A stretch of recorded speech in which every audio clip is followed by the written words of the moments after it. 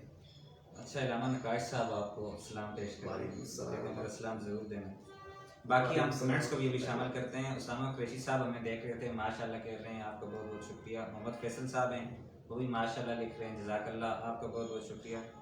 سید علی حیدر نقوی صاحب ہمارے class fellow بھی رہے ہیں، وہ کہہ رہے ہیں کہ نبی علیہ السلام کی اولاد کے نوکر پر لعنت کرانا ضروری اور فرض ہے۔ شعیب بھائی جواب جی جی جی اس کو بھی ذرا نے جواب ارشاد فرمایا۔ بالکل، جو نبی علیہ السلام کی اولاد کا نبی علیہ السلام کی اولاد کے نوکر پر لعنت کرانا، نوکر منکر انہوں نے اچھا نوکر لکھا ہو گیا، اچھا منکر ہی ہوگا، منکر ہوگا، منکر پر لعنت، جو نبی علیہ السلام کی اولاد کا منکر ہے۔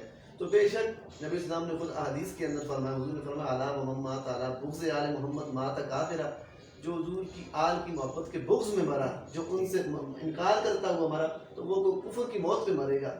اور اس کی اس سے زیادہ بدبختی اور کیا ہو سکتی ہے کہ جو اللہ کے نبی کی آل کے ساتھ ٹکرائے، کہ جن کی فضائل، جن کے خصائص اور جن کی فضیلتوں کے اندر قرآن کی آیات نازل ہوئی، نبی علیہ السلام نے فرامین میں بیان فرما دیا۔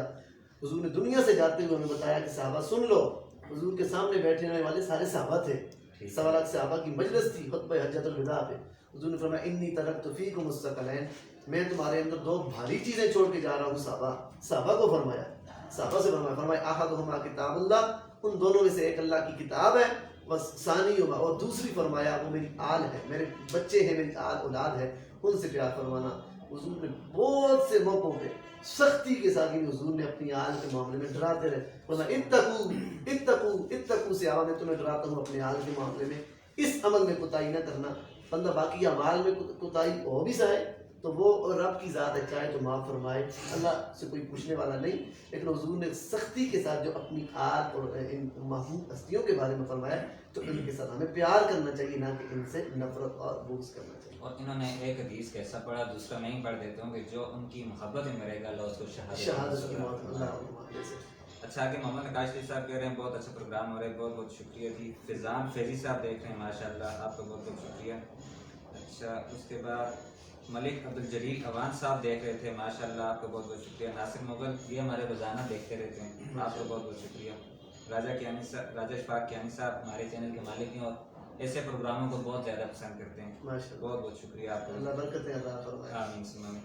حافظ نیر زمان جو کہ گزشتہ سال یا اس سے پچھلے سال فضان مدینہ میں وہ تراویح پڑھا رہے تھے، کہہ رہے ہیں ماشاءاللہ بعد و جزاک اللہ، آپ کا بہت بہت شکریہ۔ عبداللہ کیانی صاحب دیکھ رہے تھے، ماشاءاللہ۔ عتیق کیانی صاحب آپ کو بھی بہت بہت شکریہ۔ اعزاز کیانی اور دیگر جتنے بھی احباب دیکھ رہے تھے سب کا بہت بہت شکریہ۔ تو ہمارے پروگرام کا وقت جو ہے وہ ختم ہو جاتا ہے۔ علامہ صاحب آپ کا بہت بہت شکریہ، آپ پروگرام کا اختتام کرتے ہیں، عبید رضا قاری صاحب سے نعت سنتے ہیں۔ اللہ کریم ہم سب کا آمین اللہ سے۔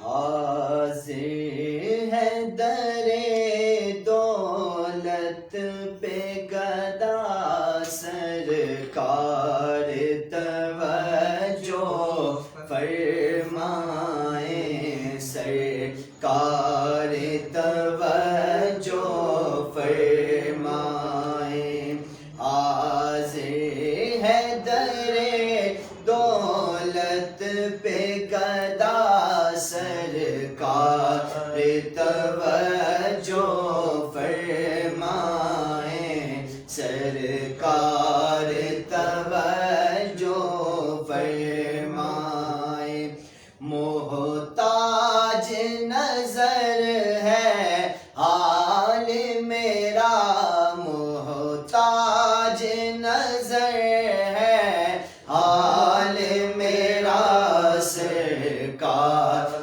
توجہ فرمائیں، سرکار توجہ فرمائیں۔ اور میں کب آنے کے قابل تھا،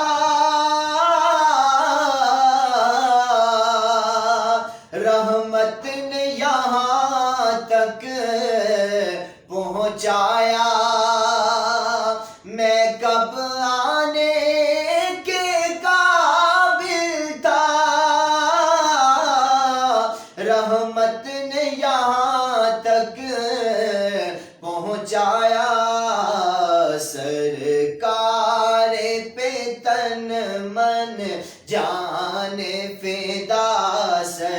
سرکار پہ تن من جان فدا سرکار توجہ فرمائیں سرکار توجہ فرمائیں حاضر ہے در دولت پہ گدا سرکار توجہ فرمائیں اور میں کر کے ستم اپنی جا پہ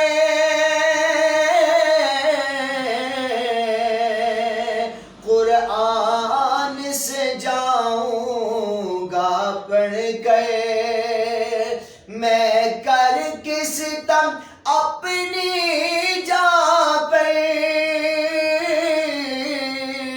قرآن سے جاؤں گا پڑھ کے حاضر ہوں بڑا شرمندہ سا حاضر ہوں بڑا شرمندہ سا سرکار توجہ فرمائیں سرکار توجہ فرمائیں محتاج نظر ہے حال میرا سرکار توجہ فرمائیں سرکار توجہ فرمائیں ماشاءاللہ جزاک اللہ. بس آخر میں 2 منٹ رہ گئے تھے, ان کو شامل نہ کرتا, ہو سکتا ہے کوئی شکوہ ہو جاتا ہے, ان کی دل آزاری ہو جاتی ہے, ان کو شامل کرتے ہیں. محمد عمر صاحب ہمیں دیکھتے ہیں ماشاءاللہ, اللہ پاک آپ کو مزید ترقی دے. بہت بہت شکریہ, جزاک اللہ. اسامہ قریشی صاحب دیکھ رہے تھے, آپ کو بھی بہت بہت شکریہ, ماشاءاللہ دیکھ رہے ہیں. اور طارق خان جدون صاحب ہمیں دیکھ رہے تھے, آپ کو بہت بہت شکریہ, جزاک اللہ. پاکستان زندہ باد, اسلام.